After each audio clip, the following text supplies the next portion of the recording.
네, 매주 금요일 연예가 소식을 알아보는 연예만만 순서입니다. 와이스타 안지선 기자 자리에 함께했습니다. 어서 오십시오.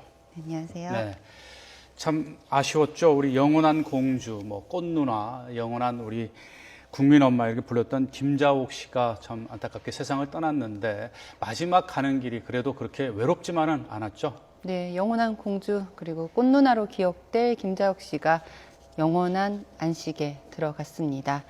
네, 그 대장암을 이겨낸 줄로만 좀 알았던 김자옥 씨 지난 16일 폐암 합병증으로 향년 63살의 나이로 세상을 떠났는데요.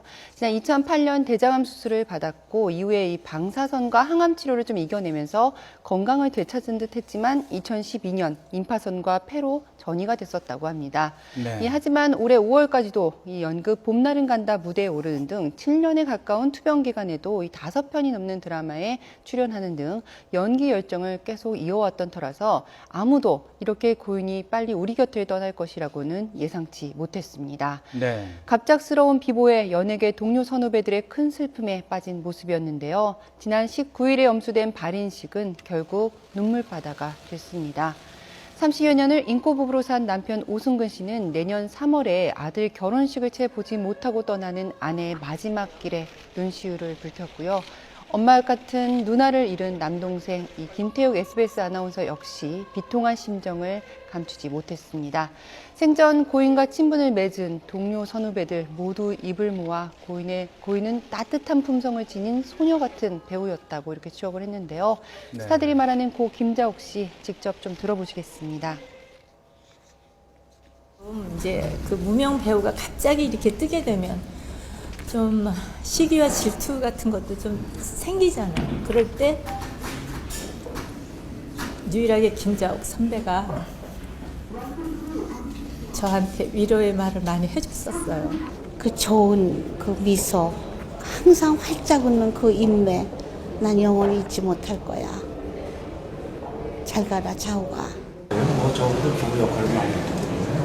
한 40년 가까이 가족처럼 지내고 믿어지지가 않네요. 듣자 하니까 아들 날짜를 잡아놓고 못 보고 갔다는 게 조금 부모 마음으로서 참 안타깝네요. 아무래도 해맑게 웃는 모습, 그리고 그 당시 때 그 공주녀로 음반 제작했을 때도 그랬고, 저 코미디 MBC에서 오늘 좋은 날 거기 데뷔시킬 때도 그랬고, 참 밝은 모습, 그만 생각나요. 착하고. 모르는 분들은 공주 역할을 해서 김자옥 그러면은 공주 그랬는데 절대로 공주 같은 행동을 저에게 보인 적은 한 번도 없습니다.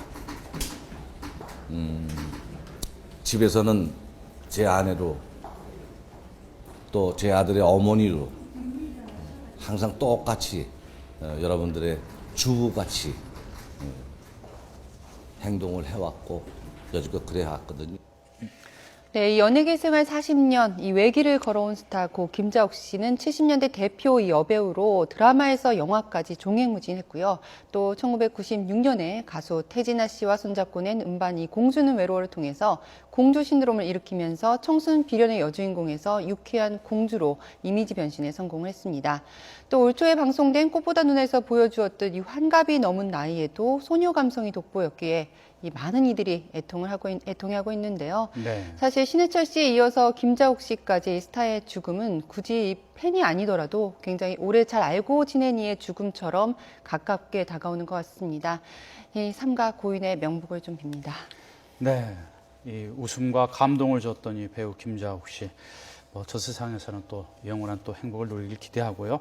참 안타깝지만 또 이번에도 썩 좀 기분 좋은 소식은 아니네요. 이혼 소송 중인 이 서세원, 서정희 씨 부부, 이 서세원 씨가 이 아내 폭행 혐의로 기소가 됐는데 어제 처음으로 법정에 섰죠? 네, 20일 그 오전 서울중앙지법원에서 열린 그 첫 공판에 출석하는 서세원 씨의 모습을 저희 취재진이 단독으로 포착을 좀 했습니다. 네. 그 앞서 서세원 씨 지난 5월에 이 아내인 서정희 씨와 부부싸움 중에 이 서정희 씨 어깨를 누르고 다리를 끄는 등 상해를 입힌 혐의로 불구속 기소된 바 있는데요. 서세원 씨가 이 서정희 씨의 다리를 질질 끌고 가는 모습이 담긴 CCTV가 한 방송을 통해 공개되면서 큰 파장을 불러오기도 했습니다. 사실 그간 서세원 씨가 이 폭행 사건과 관련해서 단 한 차례도 입장을 밝히지 않았던 터라 정말 많은 취재진들이 몰렸는데요. 네. 이 서세원 씨가 재판 시작 1시간 20분 전에 예상보다 일찍 법원에 출두하면서 취재진을 따돌렸고 그 모습을 저희 취재진이 단독으로 포착을 했습니다. 네, 지금 보고 계시는 모습인데요. 이 지난 5월 때 경찰 조사 때와 마찬가지로 서세원 씨 철저하게 얼굴을 가린 채 지인들의 이 비호를 받으면서 재빠르게 법원으로 들어가는 모습입니다. 네. 서세원 씨 이날 다리를 끌고 간 것은 당시에는 큰 폭행이라고 생각하지 못했지만 이후에 경찰 조사를 좀 받으면서 잘못된 일이라고 생각했다 이렇게 밝혔습니다. 일부 상해 혐의는 인정했지만 서정희 씨의 목을 졸랐다는 혐의에 대해서는 서세원 씨 결코 사실이 아니라 이렇게 밝혔는데요. 공개된 CCTV에 나오지 않는 분량이 한 1분 20초 정도 되는데 그 사이에 서정희 씨가 눈이 나오고 혀가 다 나올 정도로 남편이 목을 졸랐다 이렇게 주장을 하고 있지만 서세원 씨 측은 그 1분 20초 사이에 불가능한 시간이라고 주장을 했습니다. 사건 현장에 있던 매니저와 이 교회 간사를 증인으로 신청했고 재판부는 이를 받아들였는데요. 이 서세원 씨 측 변호인이 현재 양측이 이혼 및 재산분할 금액에 합의를 했고 재산분할이 원활하게 이뤄지면 사실 서정희 씨도 고소를 취하기로 했지만 서세원 씨가 부동산 처분과 대출이 어려워서 좀 이행하지 못한 부분이 있어서 결국 재판이 열렸다 이렇게 상황을 설명했습니다. 다음 공판 다음 달 11일로 이제 서세원 씨 측이 비공개 재판을 신청한 상태인데요. 네. 재판 결과는 좀 더 지켜봐야 할 것 같습니다. 네. 자, 이 드라마 별에서 온 그대로 그야말로 이 한류의 대서로 떠오른 이 배우 김수현 씨. 지난주인가요? 국무총리 표창까지 받는 것 같던데요. 네, 그날 굉장히 김수현 씨에게 큰 축복의 날이었죠. 이 별에서 온 그대 최고 수혜주입니다. 중국 내 인기도 여전히 뜨거운데요. 이 지난 17일에 김수현 씨가 대종상 영화제 첫 핸드프리팅에 이어서 국무총리 표창까지 수상하면서 올 한 해 최고의 하루를 보냈습니다. 제5회 대한민국 대중문화예술상 시상식 무대에 오른 김수현 씨의 수상 소감 좀 들어보시겠습니다. 네. 정말 영광스러운 평생 잊지 못할 그런 순간인 것 같습니다. 언젠가 이 순간이 그리워지지 않도록 최선을 다해서 열심히 연기하고 열심히 살아가겠습니다. 네, 영화 은밀하게 위대하게로 지난해 대종상 영화제 신인상을 수상한 바 있는 김수현 씨는 이 전년도 대종상 영화제 수상자들과 함께 첫 핸드프리팅 행사에도 참석하면서 행복함을 만끽하기도 했는데요. 국무총리 표창 수상에 앞서서 제50회 백상예술대상에서 3관왕, 그리고 2014 코리아 드라마 어워즈에서 대상, 도쿄 드라마 어워즈에서는 아시아 최고 배우상까지 연이 들려오는 수상 소식에서 이 김수현 씨의 올 한 해의 활약 어느 정도였는지 가늠해 볼 수 있는데요. 차기작으로 드라마 닥터 프랑켄슈타인 출연 얘기가 좀 나오곤 있지만 아직까지는 검토 중일 뿐이라고 합니다. 네. 현재 캐스팅 1순위, 남자 주인공으로 차기작에도 한국뿐 아니라 중국에서도 굉장히 관심이 큰데요. 어떤 작품 선택할지 기대가 됩니다. 네. 자, 이번에는 모처럼 영화계 소식인데요. 네.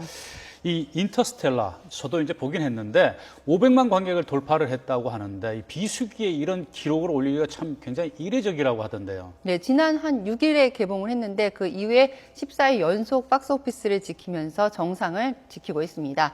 과거 이 외국 영화 흥행 1위를 기록한 아바타보다도 이 3일 빠른 개봉 12일 만에 500만 관객을 넘어섰습니다. 네. 현재 누적 관객 수가 560만, 예매율 70%로 평일에도 20만 관객을 좀 끌어모으면서 3주 연속 1위를 달리고 있는데요. 심상치 않다는 이야기가 나오는 이유입니다. 이 영화는 식량난으로 멸망 위기에 처한 지구에서 이 새로운 삶을 터전을 찾기 위해서 우주로 떠나는 사람들의 이야기를 그렸습니다. 네. 다크나이트 시리즈와 메멘토, 인셉션으로 우리 국내에도 굉장히 잘 알려진 천재 감독이죠. 이 크리스토퍼 놀란 감독의 신작으로 좀 일단 뭐 믿고 본다 이런 게 첫 번째 흥행 이유라고 또 할 수 있겠고요. 그 아인슈타인의 상대성 이론, 뭐 웜홀 이런 생소한 이론들이 등장해서 다소 어려울 수도 있겠다 했는데 오히려 관객들의 지적 호기심을 채워주는 영화가 됐습니다. 때문에 천문학 지식을 습득한 뒤에 뭐 재관람에 나서는 관객들도 많다고 하는데요. 네. 학부모와 자녀들이 함께 즐길 수 있는 에듀테인먼트라는 이야기까지 나오고 있고 이 영화로 인해서 실제 출판계와 교육계까지 좀 들썩이고 있습니다. 네. 이 놀란 감독은 최대한 사실적으로 우주를 좀 그려내기 위해서 저명한 물리학자죠 킵손의 고증을 받아서 시나리오를 구상했다고 하는데요. 네. 이 영화의 흥행의 또 다른 키워드는 복잡한 이론 잘 알지 못해도 느낄 수 있는 구성입니다. 기존의 공상과학 영화가 이 영웅주의를 택한 것과는 달리 이 영화가 가족애가 좀 강조가 되면서 중장년층의 아버지들까지 아이들의 손을 잡고 영화관으로 좀 몰려들게 하고 있는데요. 이 제작비 1,800억, 굉장히 실감나는 우주를 그려낸 인터스텔라의 흥행 광풍이 언제까지 지속될지 좀 주목이 됩니다. 네. 소식 잘 들었습니다. 지금까지 와이스타의 안지선 기자였습니다. 고맙습니다.